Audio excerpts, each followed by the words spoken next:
कीचू कछुए की उसकी बहन से हुई लड़ाई। एक बार ढोलकपुर जंगल में कीचू कछुआ उदास होकर बैठा हुआ था।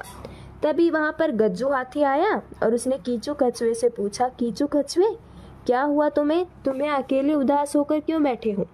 गज्जू हाथी को देखकर कीचू कछुआ बोला, अरे गज्जू दादा, क्या बताऊं, बहुत दुखी हूं मैं।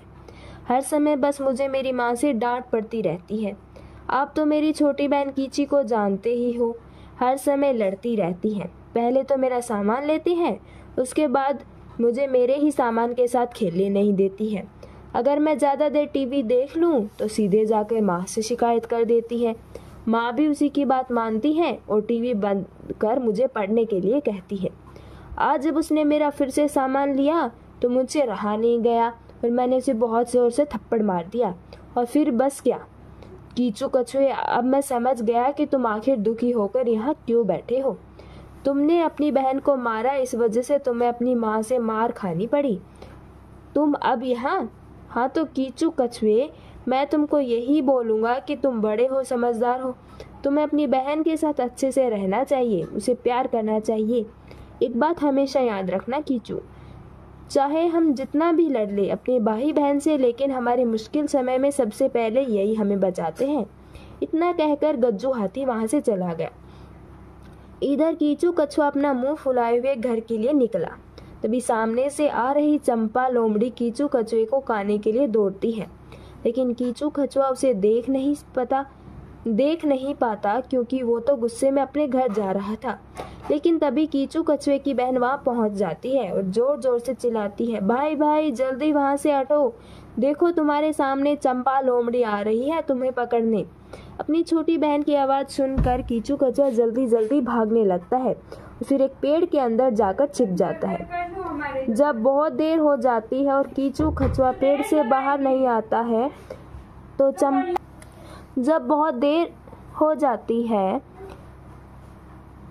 जब चंपा लोमड़ी वहां से चली जाती है तो कीचू कछुआ वहां से बाहर निकलता है और सीधे अपने घर पहुंचता है। घर जाकर अपनी छोटी बहन को गले लगाता है और उससे कहता है, मुझे माफ़ कर दो, आज तुमने मुझे बचा लिया। गज्जू हाथी ने बिल्कुल सही कहा था, मुसीबत के समय हमारे अपने ही हमें बचाते हैं। आज से मैं तुमसे वादा करता हूँ कि अब मैं कभी भी तुमसे नहीं लड़ूंगा, तुमको खूब प्यार से रखूंगा। कीचू कछुए की बात सुनकर उसकी बहन कहती है, अच्छा तो फिर तुम्हारा सबसे प्यारा खिलौना मैं ले सकती हूँ क्या?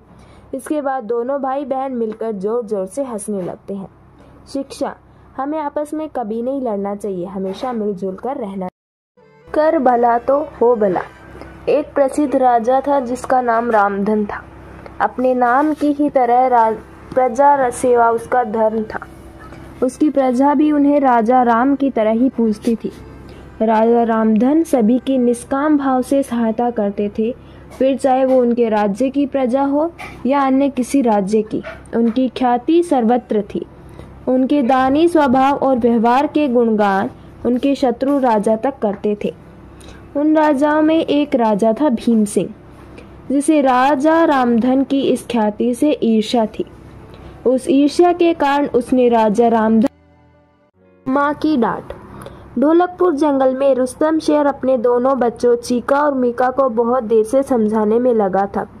अरे मेरे प्यारे बच्चों, चीका और मीका की बातों का बुरा मत मानना।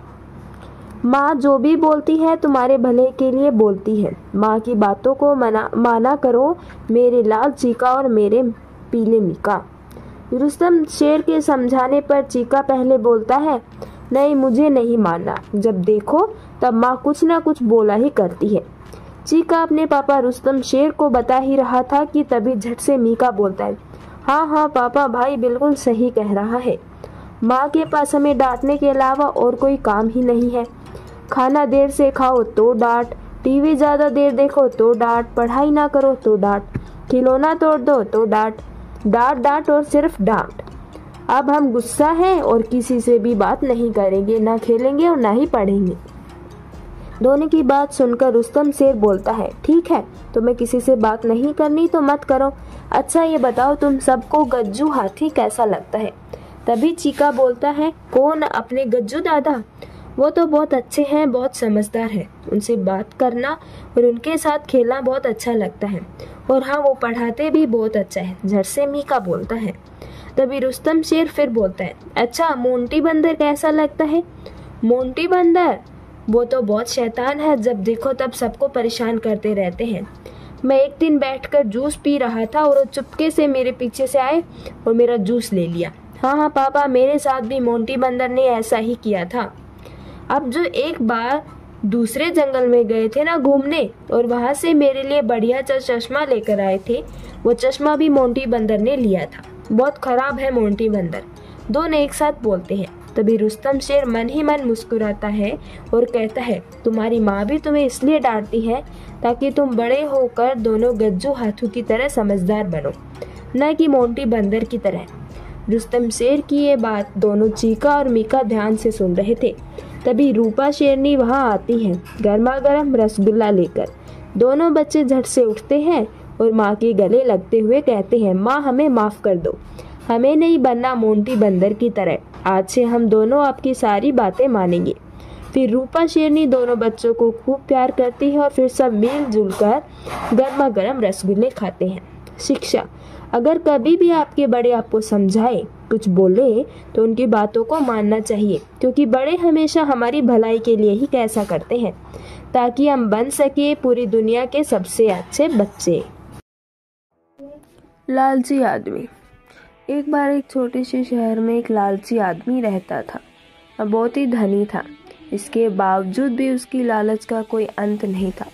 उसे सोना और कीमती वस्तुएं काफ़ी प्रिय थी, लेकिन एक बात जरूर थी कि वह अपनी बेटी को हर चीज़ से ज़्यादा प्यार करता था। एक दिन उसे एक परी दिखाई दी। जो उसके पास आया तो उसने देखा कि पेड़ की कुछ शाखाओं में परी के बाल फंस गए थे। उसने उसकी मदद की और परी उन शाखाओं से आज़ाद हो गई। लेकिन उस लालची आदमी पर उसका लालच हावी हुआ। उसने सोचा, क्यों ना परी से मदद के बदले में इच्छा मांगी जाए ताकि वह और अमीर बन सके। आदमी ने परी से कहा तो उसने परी की, तो परी उसकी बातें सुनकर उसे एक इच्छा की पूर्ति करने का मौका दिया। ऐसे में उस लालची आदमी ने कहा, जो कुछ मैं छूऊं वह सब सोना हो जाए। परी ने ऐसा ही किया और इसकी इच्छा पूर्ण कर दी। जब उसकी इच्छा पूर्ण हो गई तब वह लालची आदमी अपनी पत्नी और बेटी को अपनी इच्छा के बारे में बताने के लिए घर भागा। उसने हर समय पत्थरों और कंकड़ को छूते हुए उन्हें सोने में परिवर्तित होते देखा। इसे देखकर वह बहुत खुश हुआ। घर पहुंचते ही उसकी बेटी उसका अभिवादन करने के लिए दौड़ी। जैसे ही वह अपनी बाहों में लेने के लिए नीचे झुका, वह एक सोने की मूर्ति बन गई। ये पूरी घटना अपने सामने देखते ही उसने अपनी गलती का एहसास हुआ। वह काफ़ी जोर से रोने लगा और अपनी बेटी को वापस लाने की कोशिश करने लगा। उसने परी को खोजने की काफ़ी कोशिश की, लेकिन वह उसे कहीं पर नहीं मिली। उसे अपनी मूर्खता का एहसास हुआ, लेकिन अब तक काफ़ी देर हो चुकी थी। इस कहानी से हमें शिक्षा मिलती है कि ज़रूरत से ज़्यादा लालच पतन का कारण बनता है। मैना का विश्वास। बरसात का मौसम था। आसमान में घने बादल छाए हुए थे।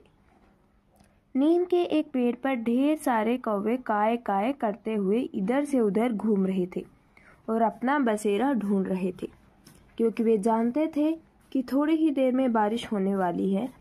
तभी वह एक छोटी सी मैना आ जाती है। सभी कौवे उस पर टूट पड़ते हैं और इस बेचारी मैना को नीम के पेड़ में से चले जाने को कहते हैं। मैना उन सबसे हाथ जोड़कर विनती करती है कि वह आज रात उसे इसी पेड़ में विश्राम करने दे, क्योंकि बारिश होने वाली है और अंधेरा भी हो गया है। मुझे अपना घोंसला ही नहीं मिल रहा है, यह मैना कहती है। कौवे बहुत निर्दयी थे। वे मैना से कहते हैं, तुम यहाँ से चले जाओ, और उसे यह भी कहते हैं कि वैसे तो तुम ईश्वर का नाम बहुत लेती हो, तो तुम इस बारिश से क्यों डर रही हो? तुम ईश्वर के भरोसे ही हमारे घोंसले से बाहर निकल जाओ।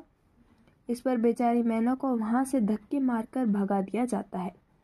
मैना भटकते हुए आम के पेड़ पर जा पहुंचती है। वही वह खुद को सुरक्षित रखती है। रात भर ओले पड़ते हैं। कौवे काय काय करते हुए यहाँ से वहाँ भटकते हैं और कुछ कौवे तो मर भी जाते हैं। आम के पेड़ में एक बड़ी टहनी टूटती है और तने पेड़ के तले में जाकर एक जगह बनाती है और उसी जगह पर मैना रात बिताती है। इसी प्रकार मैना सुरक्षित बच जाती है। अगली सुबह धूप निकलती है और मैना ईश्वर को धन्यवाद करते हुए वहाँ से उड़ जाती है। रास्ते में उसे घायल और मारे हुए कौवे मिलते हैं और उनमें से एक कौवा मैना से पूछता है कि आखिर तुम नन्ही सी जान कैसे जीवित बची इतने भयंकर तूफान से। मैना ने कहा, मैं रात भर ईश्वर से प्रार्थना करती रही और उन्होंने ही मेरी रक्षा की है, और जो मैं आज आपके सामने जीवित हूँ ये सब ईश्वर की ही मेहर है। तो इस कहानी से हमें सीख मिलती है कि दुख में पड़े और असहाय जीव को ईश्वर के अलावा कोई नहीं बचा सकता, इसलिए अपने दुख में सुख में हमेशा ईश्वर को याद करना चाहिए।